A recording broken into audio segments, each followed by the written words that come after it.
تو جب ہم ڈاکٹر بن چکے اور ٹریننگ کر رہے تھے انگلینڈ میں، تو جب میرا MRC ہوا تو میں نے والد صاحب کو فون کیا، الحمدللہ میرا ایگزام ہو گیا ہے، میں اسپیشلٹی ڈھونڈ رہا ہوں. تو جیسے ہوتا ہے بھی پاکستان کے اندر کہ جی دل کے ڈاکٹر بن کر آنا، کارڈیولوجسٹ بن کر آنا. میں نے والد صاحب سے کہا اتفاق ہے کہ میں 7 سال سے جو ٹریننگ کر رہا ہوں وہ ڈائبٹیز میں ہے، تو اب یہ 3 سال کی ٹریننگ کا زیادہ چانس ڈائبٹیز میں ہے. تو آپ میں سے جو لوگ ذرا بڑی عمر کے ہونا وہ غور کریں 93-94 کا زمانہ، اور اس وقت ڈائبٹیز تھی کتنی، یہ غور کریں. جیسے ایک بچی بڑی اسمارٹلی کری تھی، آپ لوگوں کو تو دانتوں کا نہیں پتا کہ دانت کی بیماریاں ہوتی ہیں، آپ لونگ چبا لیا کرتے تھے اور زیتون لگا لیا کرتے تھے. آپ کو تو میں نے بتایا کہ دانتوں کی بیماری کسے کہتے ہیں، تو میں تو خیر اتنے بڑے دعوے نہیں کر سکتا، وہ بچی ترنگ سے کہہ گئی. تو میں یہ کہہ رہا ہوں 93 میں ڈائبٹیز تھی نہیں تھی، پورے خاندان میں برادری میں ہمیں پتا تھا کہ کس کو شوگر ہے، اور کہتے ہیں جس کو میٹھا پیشاب ہو گیا اور اب یہ گھلے گا اور چلا جائے گا. یقین مانیں مجھے اندازہ ہے آپ لوگوں کو بھی ہوگا.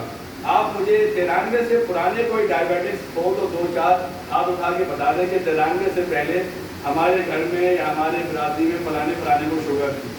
تو جب میں نے والد صاحب کو فون کیا کہ میں ڈائبٹیز کا ڈاکٹر بن کے آنا چاہتا ہوں، میں کہا نہیں بیٹا یہ کوئی سیٹ ہے. چارٹرڈ اکاؤنٹنٹ تھے، انگلینڈ کے ٹرین تھے، ہائیلی ایجوکیٹڈ تھے، بہت انٹلیکچوئل آدمی تھے، تقوی والے تھے، مگر یہ نہیں سمجھ پا رہے تھے کہ ڈائبٹیز بھی کوئی اسپیشلٹی. میں کراچی آیا 96 میں، میرا انٹرویو ہوا، بقائی صاحب نے فوراً کہا کہ آپ بقائی جوائن کرو اور ڈائبٹیز کا ادارہ بناؤ. تو سب سے پہلے میرے ڈپارٹمنٹ کے head of department of medicine نے آبجیکشن کری کہ don't need diabetes speciality in Pakistan. تو ڈائبٹیز کوئی اسپیشلٹی نہیں. بھیا فاضی صاحب کوئی بیر نہیں آؤں کیونکہ تقریباً مجھ سے یہ 100 دفعہ پورا انٹرویو سن چکے ہیں، اب اس وقت ٹائم بھی نہیں ہے اور میں آپ لوگوں کا زیادہ ٹائم نہیں لوں گا. تو ڈائبٹیز کو شروع میں لوگ اسپیشلٹی نہیں مانتے. اب اس وقت کا حال یہ ہے، ساری میڈیکل فیٹرنیٹی یہ کہتی ہے جس کو ڈائبٹیز آ گئی اس کو پوری میڈیسن آ گئی. اس لیے کہ ڈائبٹیز والے کو ہیپاٹائٹس ہو رہا ہے، ٹیوبرکلوسس ہو رہی ہے، ہارٹ اٹیک ہو رہا ہے، اسٹروک ہو رہا ہے. آپ کسی وارڈ میں چلے جائیں، کسی ہاسپٹل میں چلے جائیں، 50% ورک لوڈ ڈائبٹیز کا ہوگا، ون وے اور ادر. چاہے آپ آنکھ کا آپریشن کرانے جائیں، آدھا وارڈ آنکھ کے آپریشن والوں کا ڈائبٹیز کا ہوگا. آپ ڈائلسس یونٹ کھولے، ابھی میں ثواب ٹرسٹ میں انہوں نے مجھے انوالو کیا ہے، تقریباً یہ فری ڈائلسس کرتے ہیں پوری یہ بلوچستان لاہور میں. 133 ان کے پاس رجسٹرڈ پیشنٹ ہے، آدھے زیادہ پیشنٹ ان کے ڈائبٹیز کے. میرے پاس امریکہ سے فون آیا ڈیٹس میں، وہ ایک رجسٹری بنانا چاہ رہے تھے پاؤں کی شریانوں کی جو تکلیف ہو جاتی ہے. تو انہوں نے کہا کہ ہم پاکستان سے آپ کو لینا چاہتے ہیں. میں کہا بھائی آپ کارڈیولوجسٹ ہیں، میں ڈائبٹولوجسٹ ہوں، یہ کارڈیو کا مسئلہ ہے، شریانوں کا مسئلہ ہے، یہ ویسکولیٹر کا مسئلہ ہے، اس میں ڈائبٹیز والا کہاں سے آ گیا. انہوں نے کہا ڈاکٹر صاحب فکر نہ کریں، ہمارے 95% پیشنٹ شوگر کے مریض ہوتے ہیں. تو یہ ایسا بڑا مسئلہ ہے، ایسا بڑا سانحہ ہے کہ ہم سب کو مدحت القوم کرنا چاہیے. انشاءاللہ نہ صرف یہ کہ ہم آپ کی علاج معالجے میں مدد کرنا چاہتے ہیں. اگلی بات جو اس سے اہم ہے جو فاضی صاحب نے بھی سرسری چھیڑی کیونکہ وقت کی قلت ہے کہ اگر 3 کروڑ 30 لاکھ کو آج ڈائبٹیز ہے تو یہ بتائیے کتنے کروڑ ہیں جن کو ڈائبٹیز ہونے والی ہے. یہ کروڑوں میں اور بالکل بے غم ہے. اور جب وہ کھانے بیٹھتے اور ہمارا ان سے ذرا سا تاگڑا ہوتا ہے تو وہ کہتے ہیں ڈاکٹر فکر نہ کرے مجھے کچھ نہیں ہے. اب میرے پاس مریض آتے ہیں اماں کو ڈائبٹیز ابا کو ڈائبٹیز، تو میں کہتا ہوں تمہارے کتنے بچے؟ انہوں نے کہا 4. میں نے کہا چاروں کو ڈائبٹیز ہوگی. تو پہلا جملہ اللہ نہ کرے. میں نے کہا بالکل تمہیں یہی بولنا چاہیے اللہ نہ کرے، مگر جیسے تمہارا بچہ صدر میں 100 کی اسپیڈ سے گاڑی چلائے اور میں بولوں گا اس کی ٹکر ضرور ہوگی، تم کہو گی اللہ نہ کرے، مگر ہوگی کیونکہ صدر میں 100 کی اسپیڈ سے گاڑی نہیں چل سکتی انلیس کہ آپ صبح 5 بجے عبداللہ ہارون روڈ پہ خالی نکل جائیں، نہیں ورنہ نہیں چل سکتی. ایسے ماں کو شوگر ہو باپ کو شوگر ہو بچہ بچ جائے یہ نہیں ہو سکتا. اور صرف بدن سے شوگر ہو رہی ہے، صرف بدن سے. آج کی میں نے ایک بہت بڑے چیئرپرسن تھے جو چلڈرن ہاسپٹل لاہور کا ہے، یہ پاکستان کا بلکہ گلوب کا سب سے بڑا بچوں کا اسپتال ہے جہاں 1700 بچے ہوتے ہیں ایک وقت میں. 1700 کا تو وارڈ ہے. In patient facilities of 1700. تو ہم جب یہ اسٹریٹجی بنائے تھے میں نے ان سے کہا سر آپ خدا کے لیے بچوں کے موٹاپے پر بھی کو کام کریں. چائلڈہڈ اوبیسٹی ہمارے بقائی صاحب کہا کرتے تھے جو بچے ماں کا دودھ پیتے انسان کا دودھ پیا وہ انسان بنتے, پھر جو گائے کے دودھ پیتے ہیں جانور کا دودھ پیا وہ جانور بن جاتے, اور جو ڈبے کا دودھ پیتے وہ ڈبا ہی ہوتے. اور میں آپ کو ایسے ہی بس دیکھ کے بتا سکتا ہوں کہ کون ماں کا دودھ پیا ہوا بچہ ہے اور کس نے ڈبے کا پیا کس نے گائے کا. یہ آپ ایسے ہی بتا سکتے ہیں سائنٹیفک ایکومنٹ کے ساتھ. یہ موضوع میں اس لیے لایا ہوں جس بچے نے ماں کا دودھ نہیں پیا اس کو ماں باپ نے خود ہی ڈائبٹیز کے لیے تیار کر لیا کہ بیٹا 15-20 سال میں تمہیں شوگر کا ہم تحفہ دینا چاہتے ہیں, خود تیار کیا. جو بچہ دبلا پیدا ہوا اور اس کو ماں باپ نے کہا یہ دبلا پیدا ہوا اس کو کھلاؤ اور کھلاؤ اور کھلاؤ, 8 سال تک اس کو کھلا دیا, 15 سال میں اس کو شوگر ہو جائے گی. اس لیے کہ وہ پروگرامنگ لے کر آج تک مجھے ڈائبٹیز نہیں ہونی. اللہ نے اس کو پروگرام کر کے دبلا بنایا, آپ نے اس کو موٹا بنا دیا. اچھا ہمارے یہاں آج کل کا سب سے بڑا مسئلہ کیا ہے, اور برادری میں نہیں لیکن جنرل ہے, میں کہتا ہوں بھائی وزن کم کرو وزن کم کرو. بھائی اگر کوئی بیچارہ اوور ویٹ اسٹیج پہ چڑھ گیا غلطی سے تو یہ نہ سمجھے کہ میں اس کو کہہ رہا ہوں, میں ان جنرل بات کر رہا ہوں. پلیز اس کو ڈاکٹر ہو, انجینئر ہو, پائلٹ ہو, پولیٹیشین ہو, فلینتھروپسٹ ہو, ڈونرز ہو, ایک ایک آدمی کو اپنا اپنا وزن دیکھنا ہے. اور سب سے بڑی وجہ شوگر کی وزن. جو میرے پاس 100 کلو کا آدمی آتا ہے میں کہتا ہوں یہ بتاؤ تمہیں اپنے بچپن میں کوئی 100 کلو کا آدمی یاد بھی ہے؟ اور میں یہ پہلی سب والوں سے پوچھتا ہوں کیونکہ ان کی عمریں ہمارے قریب قریب ہے نا. آپ کو اپنے بچپنوں میں کوئی 100 کلو کا آدمی یاد بھی ہے؟ پورے خاندان میں نہیں ہوتا تھا, اسکولوں میں نہیں ہوتا تھا. میں حبیب پبلک اسکول کا پڑھا ہوا ہوں, جہاں سب سے ایلیٹ کلاس کے بچے آتے تھے تو ایک گھوٹا تھا ہماری کلاس میں, اور پوری کلاس باہر کھڑی ہوئی تھی. تو جب وہ بھائی سرفراز آستانہ آہستہ زمین ہل رہی ہے زمین ہل رہی ہے, ایک بچہ. اب میرا بچہ BBS میں پڑھتا ہے تو کہتا تھا ابو ساری کلاس باہر کھڑی ہوئی تھی یار عبداللہ آ رہا ہے یہ اڑ نہ جائے یہ اڑ نہ جائے. کتنا مائنڈ سیٹ چینج ہو گیا, کتنا فریم آف مائنڈ چینج ہو گیا. اور میں نے جو میں سب سے کہتا ہوں آپ لوگوں سے, میں پتہ نہیں کیوں آج بات کرنا چاہ رہا ہوں, حالانکہ سچ بات ہے ٹائم جا رہا ہے, مجھے آپ کی ٹائم کا احساس ہے, مگر تم نے اسٹیج پر چڑھایا تم لوگوں کو, آپ اتارو کسی طرح. بریانی جو ہے بریانی چودھری صاحب آپ ٹائپ کیجیے گا, بریانی صرف شادیوں میں ملتی تھی اور بارات اور ولیمے میں ملتی تھی. اور ہمارے دادا مرحوم حاجی رفیق الرحمان صاحب انتقال ہو گیا, بہت بڑے آدمی تھے. ہم انہیں دادا کہتے ہیں, ہمارے ابو کے پھپھا تھے, ہم جب دادا کو دیکھا ہی نہیں, وہ زمانے سے پہلے میں انتقال ہو گیا. حاجی رفیق الرحمان صاحب ہماری شادیوں میں کھانے پکواتے تھے. تو مائیوں میں مونگ پلاؤ بنتا تھا اور سرکے کی پیاز کے ساتھ. آج آپ جو ہے شادی میں نہیں, جب آپ سمجھانے میں بلائیں مونگ پلاؤ پیش کر دیں, انشاءاللہ سمجھی آپ کے پاس دوبارہ نہیں آئے گا.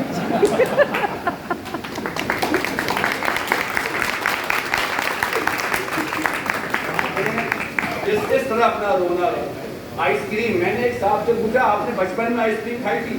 پہلے تو سینہ چوڑا ہو کے کہتا ہے کہ ہاں جی ہم لوگ تو بہت آئس کریم کھاتے. میں کہا یار بہت کیسے کھاتے تھے, ایک MF آئس کریم تو ملتی تھی, کچھ تو تم بہت کیسے کھاتے تھے, وہ تو سائیکل پہ آتی تھی, وہ دکانوں میں نہیں ملتی تھی, اس لیے دکانوں میں ڈیپ فریزر نہیں تھے.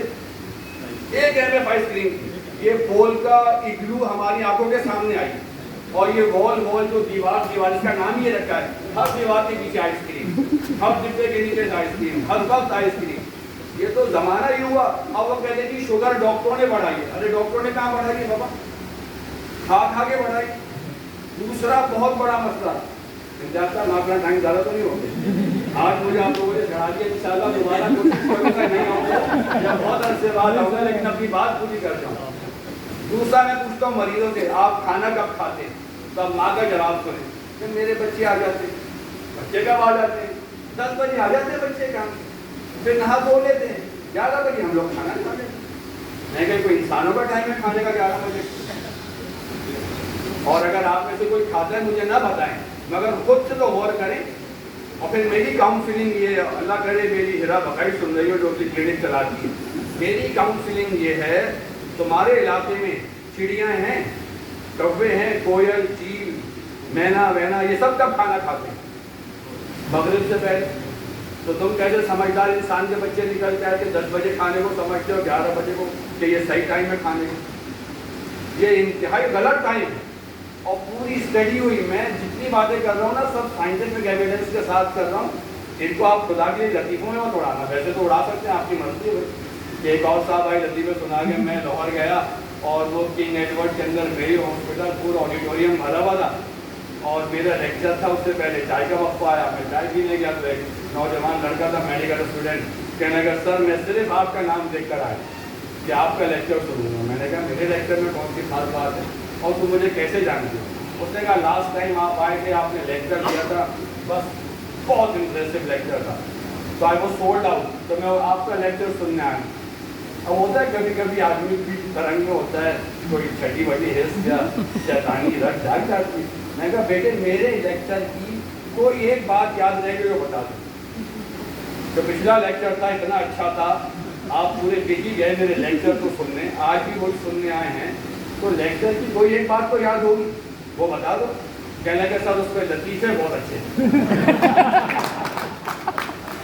تو میں اگر آپ کو صرف لطیفے یاد رہیں تو آپ رکھیں یاد، مگر ان میں کام کی باتیں ہیں، وہ میسیجز لے جائیں۔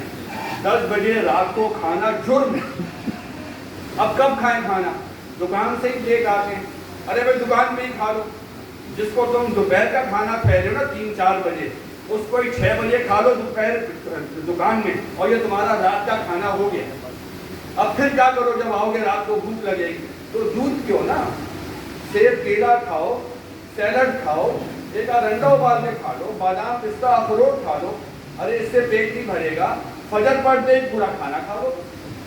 ٹائم صحیح ہوگا، صبح 6 بجے کھائیے، شام 6 بجے کھائیے، اپنے آپ کو ڈائبٹیز سے بچائیے، اپنی نسلوں کو ڈائبٹیز سے بچائیے، اپنی عورتوں کو ڈائبٹیز سے بچائیے۔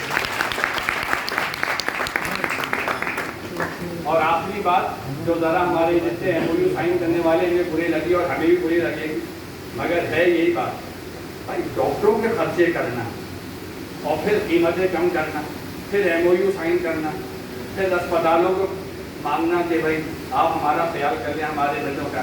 ارے بھائی بیماری کو کم کرنا، بیماری کم کرنا، صحت کو بڑھانا، نہ بیمار ہوں گے نہ ہمیں ڈاکٹر پاس جانا پڑے گا۔ 3% ڈائبٹیز ہے یو کے میں اور 26% ہے پاکستان میں، کوئی طریقہ ہے؟ اتنی کبھی کبھی جھنجھلاہٹ ہوتی ہے۔ میں نے کہا کہ آپ اب بہت پڑھی لکھی خاتون ہیں، آپ کے کوئی رشتے دار آگے پیچھے رہتا ہے مشرق میں مغرب میں؟ کہنے لگی ہاں جی تھائی لینڈ میں فیملی رہتی ہے۔ میں نے کہا وہ کب کھانا کھاتے ہیں؟ کہا 7 بجے۔ میں نے کہا آپ کو کیا پریشانی ہے؟ امریکہ میں ڈنر کب کیا جاتا ہے؟ آپ ذرا ٹائم ڈالیں ڈنر کا، یورپ امریکہ میں 6 and 7 they do dinner. So why do we dine at 10 o'clock and 11 o'clock? What makes us do it? اور اگلی بات بس آخری بات میں دور کریے، صبح کا ناشتہ بچے کر کے نہیں جاتے اور ماں کرواتے نہیں، اور کہتے ہیں جی صبح ناشتے میں بھوک نہیں لگتی۔